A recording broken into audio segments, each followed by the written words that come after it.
예, 여호수아를 우리가 계속해서 읽어가고 있는데 이제 여리고를 정복을 했고 이제 새롭게 또 아이성을 이제 정복을 해야 되지요. 그래서 7장부터 아이성과의 전쟁이 시작이 되어집니다.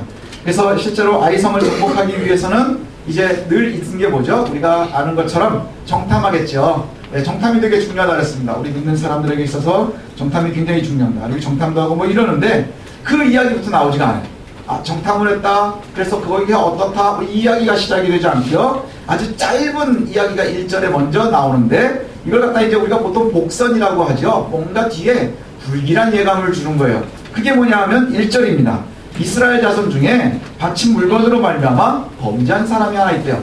그가 이스라엘 유다 지파에 아간인이 있는데 이 아이가 온전히 바친 물건을 갖다 바치지 않고 숨겨놨더라. 그리고 나서 이제 2절에 보니까 여호수아가 여리고에서 사람들을 갖다가 이제 보내서 정탐하게 하고 그곳이 어떠한지 좀 알게 이렇게 이야기합니다. 그래서 여리고도 이겼고 이제 아이성도 보고 이제 전쟁을 시작을 해야 되는데 문제는 뭐냐? 이 복선이 알려주고 있는 건 뭐냐 하면 여리고의 크고 작고 군사력이 좋고 나쁘고 이걸 떠나서 뭔가 불안한 전쟁이 시작인 거예요. 불안한 전쟁, 그 다음에 문제를 안고 시작하는 전쟁, 이것이 바로 아이성의 전쟁이었습니다. 그래서 이제 이스라엘 사람들이 볼 때에는 여리고는 굉장히 큰 성인데 우리가 이겼고 아이는 보기에 굉장히 조그마한 성입니다. 아주 마음에 여유가 있었겠죠. 하나님의 은혜를 맛보고 있는 사람들이 굉장히 여유로웠을 거예요. 그리고 나서는 이제 정탐을 보냅니다. 근데 이 정탐꾼들이 하는 말이 더 우리를 기쁘게 하는 거예요. 뭐냐 하면 백성들이 다 올라갈 필요가 없습니다. 다 올라갈 필요가 없고 그냥 한 2~3천 명 정도만 올라가서 취하십시다. 그래가지고 이제 올라갔거든요. 이 말을 들으면 얼마나 기분이 좋았겠어요? 그 말을 듣는 순간에 아마 온 가나안을 다 정복한 듯한 기분이 들지 않았겠어요? 가장 큰 성 여리고도 이겼고 아이성도 이제 별거 아닌 것 같고 이제 하나씩 우리가 이 땅을 갖다가 가져나가면 되겠구나. 그런데 문제는 뭐냐? 전쟁을 해보니까 도망가기 시작을 합니다. 그래서 36개를 하다가 36명이 죽었어요. 제가 옛날에 성경 공부를 하느라고 그렇게 배웠습니다. 36개로 도망을 가다가 36명이 죽었어요. 전쟁을 하면서 36명이 죽었는데 완전히 전세가 역전이죠. 이스라엘 사람들이요 그 36명이 죽었는데 마음이 눈 녹듯이 녹아버렸대요. 마음이 눈 녹듯이 다 녹아버렸답니다. 이 표현이 어디에 나오는지 아세요? 가나안 사람들이 이스라엘을 보면서 그랬어요. 가나안 사람들이 홍해를 건너고 가나안에서 요단 동편을 갖다가 정복하고 요단을 건너는 것을 보면서 여리고 사람과 가나안에 있는 모든 족속들의 마음이 눈처럼 물같이 녹아버렸다. 이 표현이 있었죠. 그런데 지금 전쟁을 한번 실패한 이스라엘이 눈과 같이 물과 같이 이렇게 녹아버렸다. 이렇게 얘기합니다. 여호수아의 기가 다 죽었습니다. 다 죽었어요. 오늘 본문에 보니까 죄를 뒤집어 쓰고 하루 종일 엎드려 있는 거예요. 그리고 이스라엘 사람들이요 참 신기한 게 우리랑 되게 비슷해요. 왜냐? 광야에서 뭔가 안 좋은 일이 있으면 이스라엘 사람들 하던 말이 뭐예요? 왜 우리를 건너게 하셔가지고 애굽에서 데리고 나가서 여기서 죽이려고 합니까? 막 이랬죠. 여기서 딱 한 번 졌어요. 요단 동편에서의 전쟁도요 굉장히 잘 이겼고 지금 여리고도 이겼고 하나님께서 함께해 주심을 갖다가 이들이 다 느끼고 있는데 지금 전쟁을 하다가 아주 작은 전투에 졌습니다. 사실 전투를 했는데 36명이 죽은 거예요. 그것 때문에 마음이 다 녹아서 뭐라고 하느냐? 우리가 요단 동편에서 그냥 있었으면 좋았을 텐데 왜 요단을 건너게 해서 우리가 여기서 다 멸망하게 하렵니까? 우리의 연약함이 바로 여기 있어요. 사실은 우리가 작은 어려움들을 하나 만나면요 여러분 세상이 무너지는 것 같지 않아요? 그죠? 그러나 우리가 그 어려움 없이 살았었던 적이 있나요? 아니요, 없어요. 보통 초등학교를 들어가면서부터 애들은 늘 고민이 있습니다. 어려움이 있고 아픔이 있고 이렇죠. 오늘 아침에 보니까 세율이도 공을 튀겼으면 좋겠는데 공부 못 튀기게 하고 나갔으면 좋겠는데 나가지도 못하게 하고 이러지도 못하고 저러지도 못하고 진퇴양난. 그죠? 근데 문제는 뭐냐? 그러한 삶이 우리에게 끊임없이 있는데요. 문제들을 하나씩 만나는 거예요. 회사에서 문제를 만나고 그 다음에 인간관계에서 문제를 만나고 가정 안에서도 문제를 만나고 여러 가지 어려움들을 만날 때마다 우리의 반응이 뭔지 아세요? 우리가 죽게 되었나이다. 우리가 죽게 되었나이다. 요단 동편에 좋았을 때 그때 그냥 살았으면 좋았을 텐데 왜 여기까지 끌고 오셔서 우리가 여기서 죽게 하시려고 합니까? 하나님의 뜻은 어디에 있어요? 가나안을 다 주시는 데 있는 거예요. 가나안이 너희 땅이 되게 하신다 약속을 주셨고요. 거길 나아가는 거예요. 그러면서 중간중간에 어려움을 만날 때는 어떠한 방법이 제일 중요하냐? 우리를 되돌아봐야 되는 거예요. 우리를 되돌아보고 그리고 나서 하나님을 다시금 기대하는 것, 이것이 우리가 성공하는 그리스도인의 삶을 사는데 가장 중요한 것인데 만날 때마다 어려워한다는 거예요. 그리고 우리가 죽게 되었나이다 이렇게 얘기한다는 것이죠. 그리고 엎드려 있으니까 하나님께서 너 왜 그러고 있니 이러시는 거예요. 너 왜 이렇게 엎어져 있니? 왜 이렇게 꼬꾸라져 있니? 그러면서 뭐라고 말씀을 하냐면 너희가 내가 없애라고 한 것을 모두 없애지 않았고 나에게 완전히 바치지 않았단다 이렇게 말씀하세요. 12절에 보니까 내가 없애라고 한 것을 다 없애지 않았다는 거예요. 왜 안 없앴을까요? 좋아 보여서. 예, 왜 다 바치지 않았을까요? 좀 쓸만한 것 같아서. 그래서 없애버리라 하는 거는 뭐예요? 가나안의 여리고의 여리고의 흔적이 뭐라 그랬죠? 철저하게 진멸하는 거예요.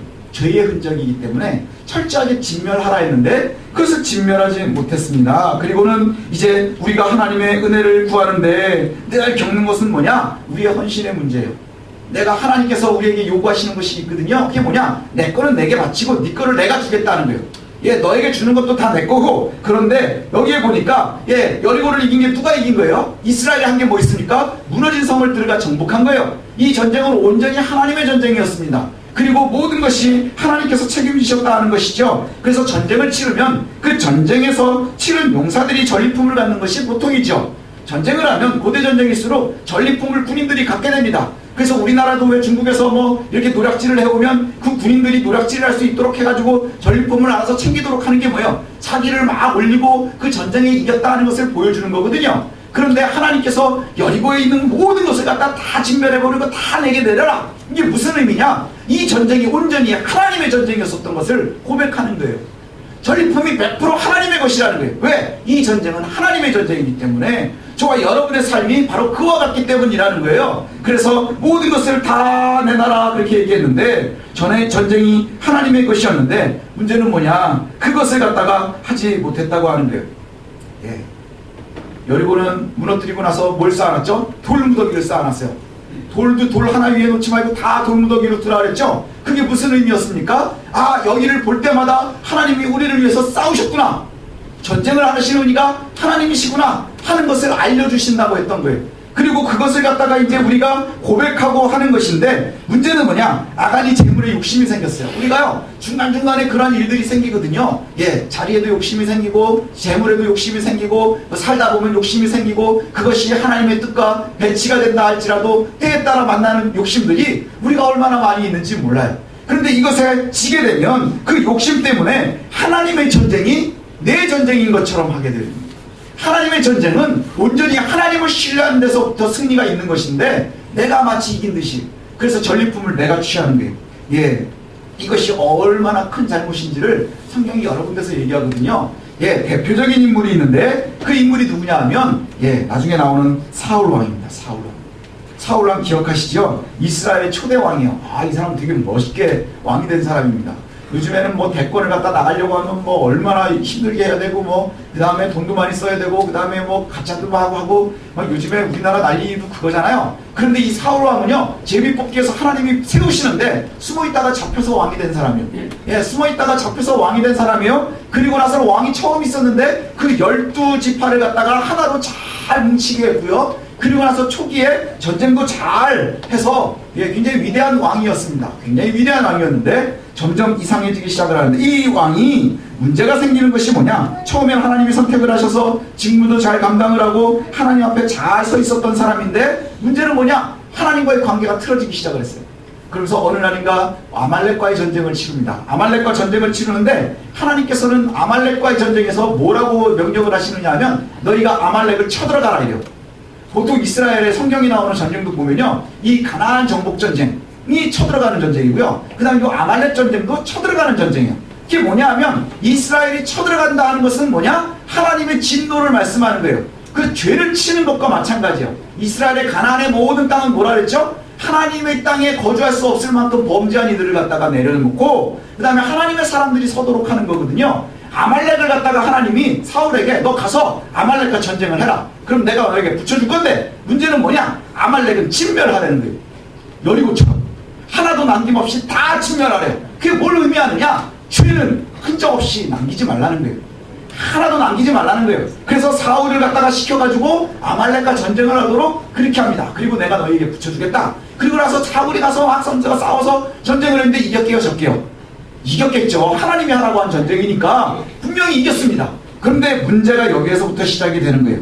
예, 아말렉을 진멸을 하라고 했는데, 예, 아말렉을 공격하는 이유가 뭐냐? 아말렉은, 예, 이스라엘이 처음에 나왔을 때에, 그때에 그걸 거절했었던, 지나가려고 하는데, 예, 출애굽을 해가지고 지나가려고 하는데 그걸 거절했었던, 하나님의 일을 거절했었던, 그래서 하나님께서 모든 족속들은 다 하나님께로 돌아오면 이스라엘이 품도록 되어 있어요.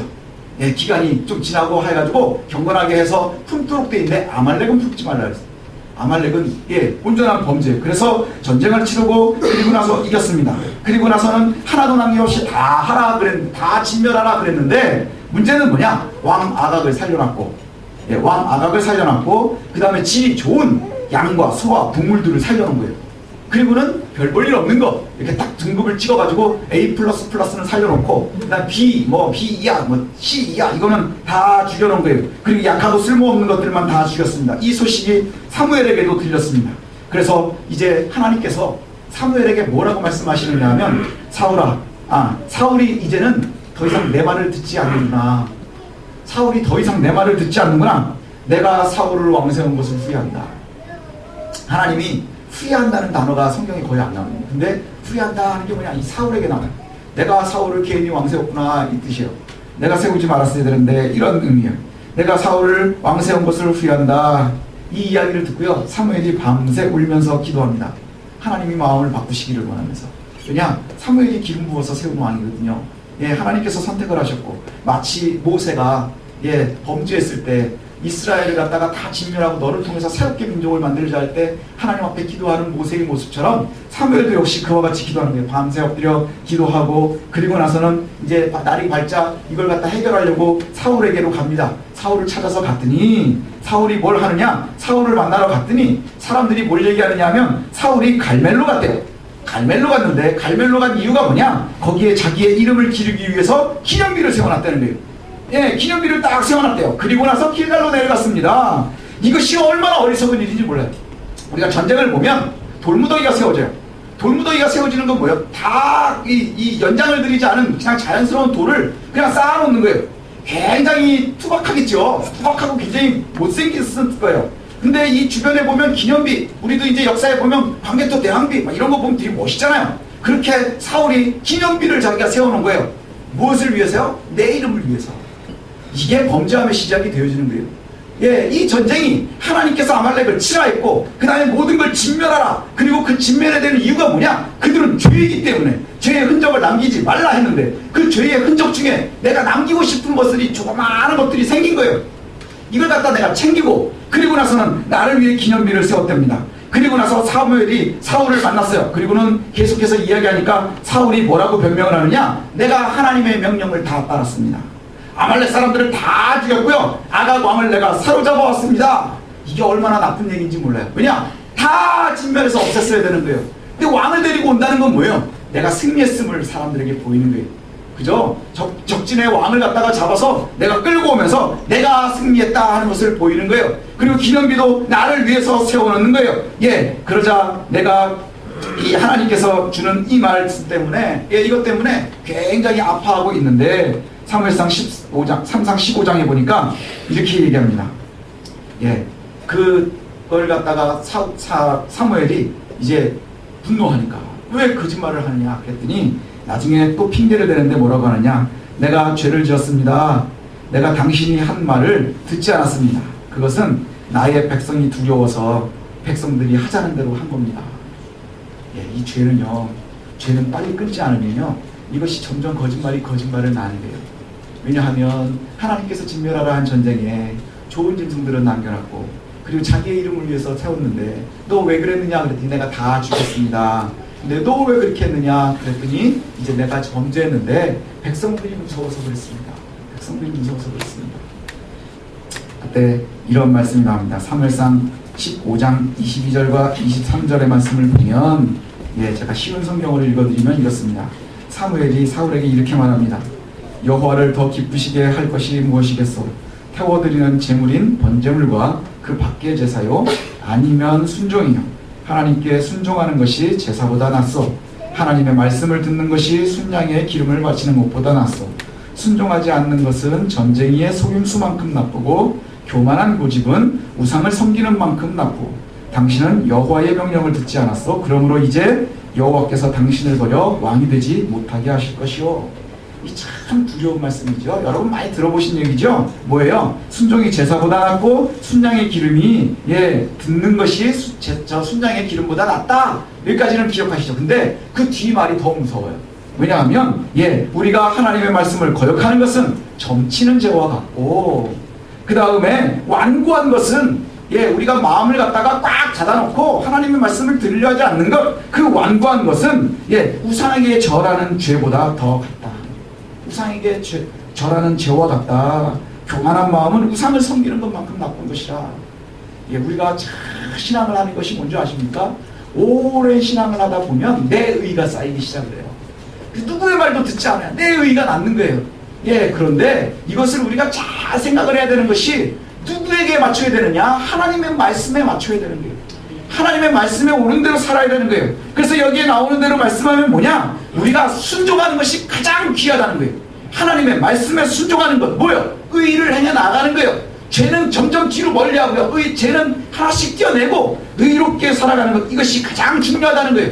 왜 어떻게 하면 우리가 의롭게 살 수 있느냐? 하나님의 말씀에 순종하는 거예요. 그런데 사람들은요, 오랫동안 생활하다가 보면, 오랫동안 신앙생활하면서 어떤 오해를 갖느냐? 어떤 오해를 갖느냐? 하나님께 순종하는 것보단 제사를 잘 드리긴 한 거예요. 멋진 제사가 하나님께 순종하는 것보다 나은 것 같고, 하나님의 말씀을 듣는 것보다는 좋은 제물을 드리는 게 더 좋은 것 같은 거예요. 그래서 때로는요, 내가 헌금을 많이 하는 것, 이게 하나님 앞에 잘하는 건 줄 알아요. 아니면 굉장히 화려하고 멋있고 준비가 잘 된 아주 멋진 예배가 하나님 앞에 잘 드려지는 건 줄 아는 거예요. 근데 그렇지 않다는 거예요. 하나님이 원하시는 것은 그냥 돌무더기예요. 겉모습은 돌무더기예요. 하나님께서 아예 딱 못을 박아놨습니다. 뭐라고 박아놨느냐? 제단을 쌓을 때는 쟁기를 들이지 않은, 다듬지 않은 돌만을 사용하게 한 거예요. 뭐예요? 그냥 자연 그대로의 모습이에요. 멋있을 필요도 없고 예쁘게 꾸미는 것도 중요하지 않고, 제일 중요한 건 뭐냐? 하나님의 말씀에 순종함에 있다는 거예요. 하나님의 말씀에 순종함에 있고 죄와의 단절에 있는 거예요. 이것이 하나님이 원하시는 모습이지, 화려함에 있고 세련됨에 있고 멋지게 하고 재물을 많이 드리고, 이것이 아니라는 거예요. 사실은요, 세련됨과 재물을 많이 드리는 것, 이것이 최고가 언제였는지 아세요? 교회의 암흑기예요. 중세시대. 그래서요, 그 기록에 보면 100년씩 져요. 100년씩 교회를 100년씩 짓는데요, 이유는 두 가지예요. 뭐냐? 너무나 화려하게 져서 100년을 짓고요, 진짜 돈이 모자라서 또 오래 짓고. 그 미국의 그 맨하탄의 꼭대기 올라가면요, 아직도 못 진 성당이 하나 있어요. 거기가 1년에 한 번씩 개하고 고양이한테 세례를 줘요. 그때가 1년 중에 헌금이 제일 많이 나온대요. 기가 막히죠. 저도 고민을 많이 해봤거든요. 근데 안 될 것 같아요. 그건 아닌 것 같아요. 우리가 기억하셔야 돼요. 하나님 앞에 범죄하지 않는 것이 가장 귀해요. 하나님의 말씀에 순종하는 것이 헌금보다 나은 거예요. 세련된 예배보다 우리가 하나님의 말씀을 잘 듣는 것이 더 중요하다고 하는 거예요. 지금 우리도 마찬가지예요. 주변에 들려오는 교회들의 손가락질 당하는 이유가 어디에 있어요? 바로 거기에 있는 거예요. 거기에 있는 거예요. 우리가 하나님께서 사울을 버리셨습니다. 왜요? 순종하지 않았어요. 급박해져서. 그래서 사무엘도 이후로는 사울을 만나지 않아요. 결국에는요, 사람이 하나님과 떨어지면 어떤 방법을 쓰는지 아세요? 하나님을 만나고 싶은 거예요. 두려운 거예요. 그래서 쓸 수 있는 마지막 방법은 신접한 사람을 찾아가는 거예요. 사람이 연약하니까. 근데 더 불쌍한 건 뭐냐면, 신접한 사람을 찾아가서 사울이 부탁하는 게 뭐예요? 사무엘을 불러달라. 사무엘을 불러달라. 이게 얼마나 어리석음입니까? 그런데 결국 사울은 그렇게 실패했어요. 저 여러분들이 정말로 성공하는 삶을 산다, 성공하는 신앙생활을 한다, 그건 어디에 있을까요? 하나님의 말씀에 순종이 있는 거예요. 하나님의 말씀대로 선하게 사는 거예요. 정직하게 살아가는 거예요. 하나님대로, 하나님이 원하시는 대로 살아가는 거예요. 작은 나의 잘못이요, 해결되지 않으면, 그것이 되지 않으면 그 결과는요, 순종의 결과는 결국은 멸망이라고 하는 거예요. 사실은 따지고 보면 굉장히 작은 범죄예요. 그죠? 얼마나 많은 사람이 전쟁에 참여했습니까? 온 이스라엘이 참여했어요. 그 중에 한 명, 예, 100명이 참조했는데 한 명이면 1%예요. 1000명이 참조했는데 이러면 또 계산이 복잡해지 않다네? 되게 조금이에요. 그죠? 되게 조금 죄를 졌는데 하나님이 그것 때문에 아이성에서 면을 해주시죠. 아이성에서 지게 하신 거예요. 왜일까요? 죄는요 작아도 죄인 거예요. 옛날에 그런 얘기가 있었군요. 파리똥도 똥이래요. 그래서 냄새 난대요. 저도 파리똥 냄새는 못 맡아봤는데 파리똥도 똥이라는 거예요. 왜요? 작지만 똥은 똥인 거예요. 죄는 아주 작아도 죄는 죄인 거예요. 해결해야 되는 거예요. 버려야 되는 거예요. 근데 요 정도는 내가 이것이 우리를 갖다가 하나님으로부터 멀게 하고요. 우리를 갖다가 자꾸 멸망 가운데로 이끌게 하는 거예요. 아주 작은 것에서부터 우리가 단절해 나갈 수 있어야 그래야 큰 죄까지 가지 않는 거예요. 예, 저와 여러분들이 꼭 기억하십시다. 제가 늘 같은 말씀을 드리는데 너무 작아서 회개하지 않아도 되는 죄가 없어요. 예, 너무 작아서 회개하지 않아도 되는 죄는 없어요. 죄는 다 해결해야 하는 거예요. 그리고 너무나 커서 내놓을 수 없는 죄도 없는 거예요. 예, 그래서 가끔 보면 체면이 있지 뭐 이러시. 체면이 어딨어요 하나님 앞에서. 그죠? 예, 체면이 어딨어요. 너무 커서 회개할 수 없는 죄도 없다 하는 거예요. 회개의 완성은 어디에 있는 줄 아십니까? 되돌림에 있는 거예요. 되돌림. 다시 그 죄를 짓지 않으려는 되돌림에 있는 것이죠. 이제 우리가 정말로 꼭 기억했으면 좋겠습니다. 예전에 코미디언 구봉서 씨 계시죠? 장로님이셨는데 이분이 제가 초등학교 때 테이프를 이렇게 옛날에 카세트 테이프 있었잖아요. 그걸 갖다 저희 아버님 어디서 가지고 오셨는데 그걸 들어보니까 이 구봉서 장로님의 간증 테이프인데 1시간짜리인데요. 와 어마어마하게 재밌는 거예요. 그래서 제가 그걸 여러 번을 들었어요. 그 중에 제일 기억에 남는 얘기 중에 하나가 뭐냐면요. 예, 이 어머니도 예수를 잘 믿었고 그 다음에 아내도 예수를 잘 믿었대요. 근데 이 구봉서 장로는 되게 늦게까지 예수를 안 믿었어요. 그 이유 중에 하나가 뭐냐면 예, 주변에 있는 식구들이 자기보다 예수를 더 좋아한다는 거예요. 그러면서 어느 날 그냥 그런 거 가끔 물어보잖아요. 혹시 집에 불나면 누구부터 건지겠느냐 그랬대요. 네, 누가 네 인생에 제일 중요하냐 이런 거 물어봤다는 거예요. 그랬더니 아내 왈 예수님만 있으면 된대요.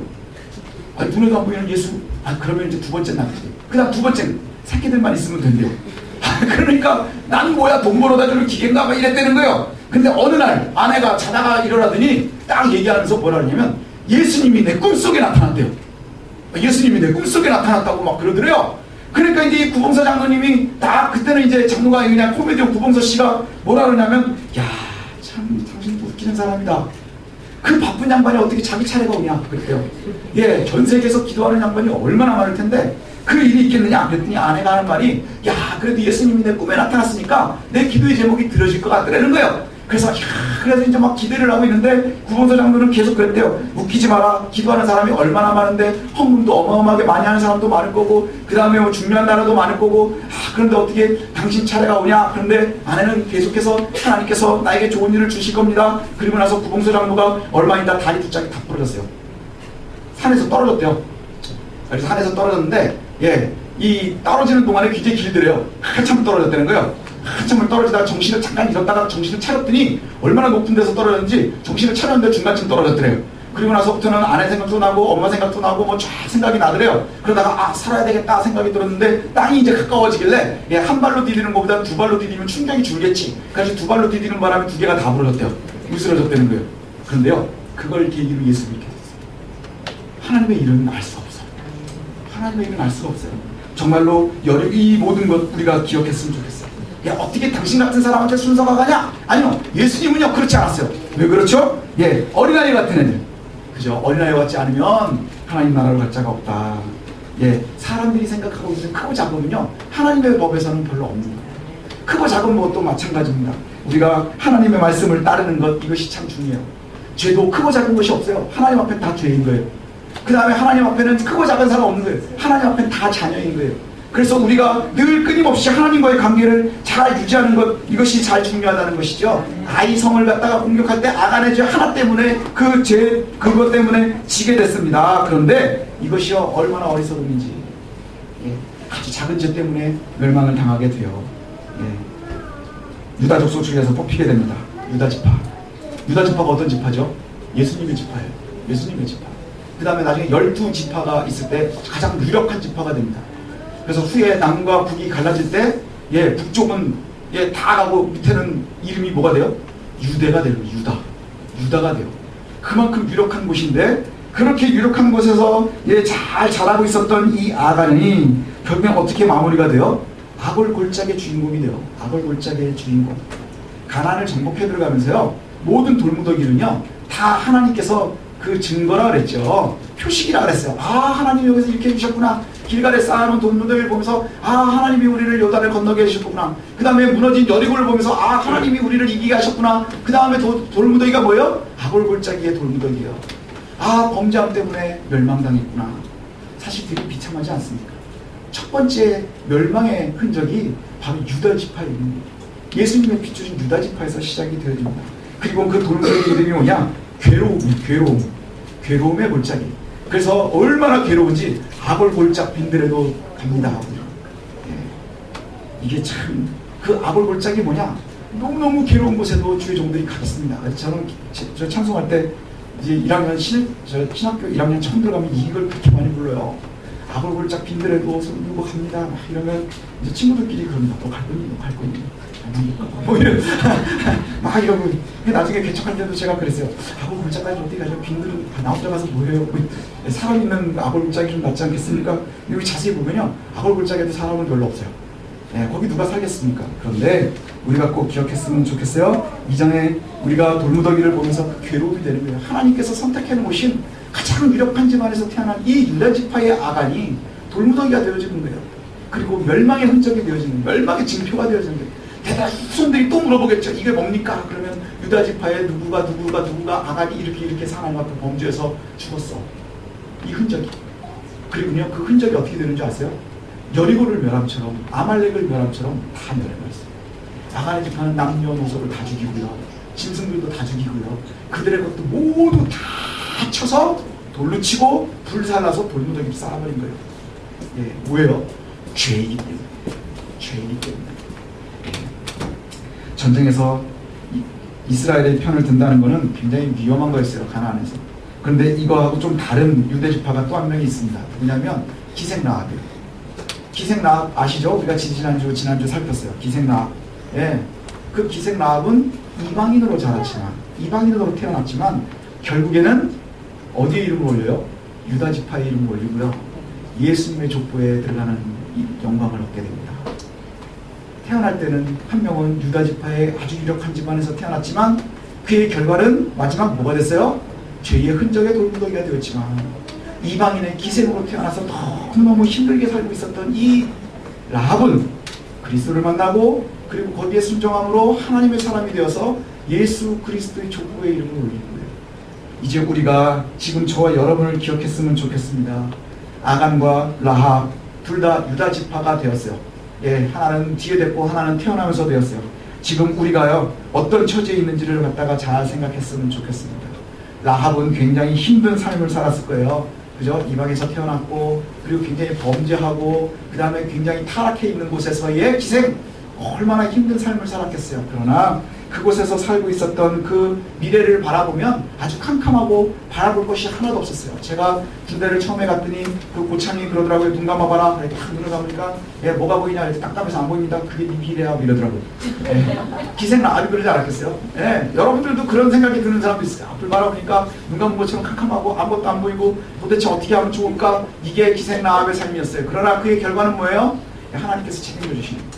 그런데 아간 같은 경우에는 유다 지파였고 집안도 굉장히 좋았고, 야 이거 뭔가 되겠구나, 하나님께서 다 해주시겠지. 그런데 그의 결과는 뭐였어요? 죄악의 돌무더기로 끝나는 거예요. 지금 저와 여러분의 삶이 어디를 향하고 있는지를 바라봤으면 좋겠어요. 내가 지금 어려움에 처해 있는지, 그냥 한탄 대열 중에 있는지, 그것이 중요한 것이 아니라 지금 내가 하나님을 길을 따라가고 있느냐, 그 다음에 하나님의 옳은 길을 따라가고 있느냐, 하나님의 정직을 따라가고 있느냐, 이것을 바라볼 수 있었으면 좋겠어요. 교회가 큰 교회고 굉장히 멋있다고 해서 그것이 될 수 있는 게 아닌 거예요. 왜요?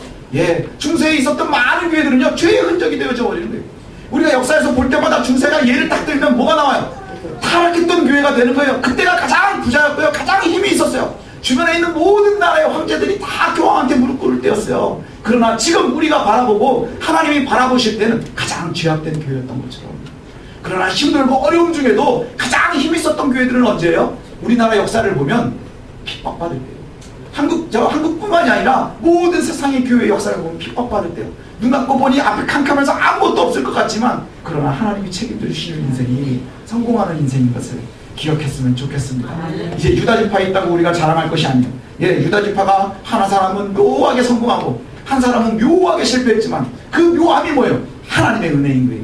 그래서 하나님의 은혜를 따라갈 수 있는 저 여러분들 되셨으면 좋겠습니다. 지금 우리가 처해져 있는 이 상황 때문에 흔들리지 마십시오. 예, 아무것도 보이는 것이 없고 괴로워 보여서 힘들어하지 마십시오. 오로지 하나님을 바라보는 거예요. 하나님께서 책임져 주실 것을 믿고 신뢰하는 것이 중요한 거예요. 그러나 조그만 것도 우리가 의심하지 마십시오. 왜? 그게 의심하는 순간 내가 조금씩 남겨놔야 되는 거예요. 하나님을 신뢰하는 걸 조금씩 남겨놔야 되는 거예요. 그러나 그것이 아이성의 패배가 되겠죠. 이제 우리가 철저한 하나님을 신뢰하는 우리들의 삶이 되어지시길 소원합니다.